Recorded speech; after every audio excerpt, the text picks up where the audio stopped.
Sebelum melanjutkan, jangan lupa subscribe dulu, terima kasih. Bab 203. Orang pertama yang berbicara adalah Lu Jingli. Pertama-tama, saya akan secara resmi memperkenalkan Anda kepada anggota terbaru Golden Age Entertainment, Ningxi. Ningxi berdiri di depan semua media dan kamera, membungkuk, lalu duduk. Para fotografer mulai memotret dengan kilatan cahaya yang beruntun, satu demi satu. Hari ini Ningxi mengenakan gaun hitam dengan riasan wajah yang kalem, cocok untuk acara formal seperti itu. Lu Jingli kemudian menambahkan, selanjutnya, bagi sebagian besar orang yang lebih peduli terhadap masalah Leng Manyun, Nona Lin Zizi ada di sini untuk menjawab pertanyaan Anda. Jika diletakkan di hadapan mereka di waktu lain, topik Leng Manyun pasti akan menjadi pusat perhatian. Namun sekarang, para wartawan ingin topik itu segera berakhir sehingga mereka dapat beralih ke topik pembicaraan utama. Untungnya, gaya bicara Lin Zizi selalu singkat dan manis. Hanya dengan beberapa patah kata, dia mengumumkan berita pernikahan Leng Manyun dan juga rencana masa depannya, di mana dia hanya akan fokus pada keluarganya. Kata-katanya meyakinkan spekulasi semua orang bahwa Ningxi memang bergabung dengan Golden Age Entertainment dan akan diangkat sebagai penerus Leng Manyun. Pada saat ini, salah satu wartawan bertanya, kami ingin tahu mengapa Anda memutuskan untuk tidak hanya masuk artis yang korup, tetapi berencana untuk membiarkan dia mengambil alih posisi Leng Manyun. Apakah Anda tidak takut akan kehancuran diri sendiri? Para jurnalis lainnya juga menyuarakan pernyataan yang sama.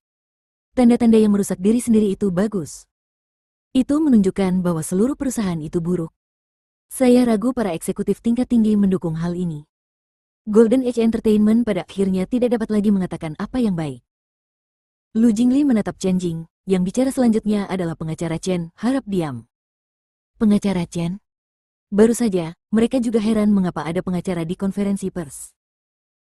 Semua orang menoleh untuk menatapnya dengan rasa ingin tahu. Mereka melihat Chen Jing mengklik komputer di depannya, dan semua orang mendengar suara pemandangan dari speaker. Bukan Ningxi. Bukan Ningxi yang menyuap saya. Orang yang memberi saya uang untuk memodifikasi pedang itu adalah orang lain. Tapi saya tidak tahu siapa orang itu.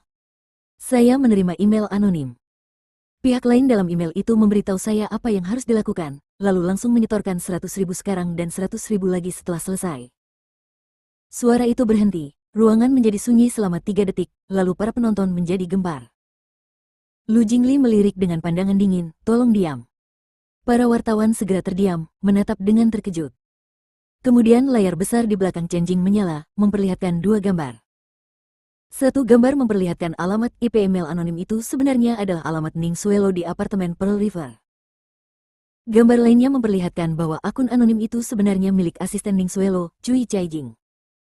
Kali ini, keributan lain terjadi dan tidak dapat diredam lagi. Namun, pengacara Chen belum selesai. Ia merilis tingkat cedera Ning Suelo dan laporan diagnosis dokter yang membuktikan bahwa Ningxi langsung menarik diri saat ia memukul Ning Suelo yang menyebabkan cederanya sangat ringan. Itu termasuk kategori trauma kulit, ia bisa saja dipulangkan hari itu juga. Namun, Ning Suelo memutuskan untuk tinggal di rumah sakit selama beberapa hari.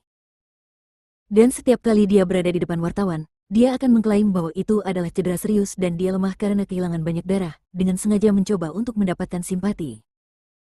Setelah bukti-bukti dirilis, Chen Jing menunjukkan surat pengacara yang menyatakan bahwa Ningxi mengajukan tuntutan resmi terhadap Ning Suelo atas tuduhan dijebak, pencemaran nama baik, dan pencemaran nama baik.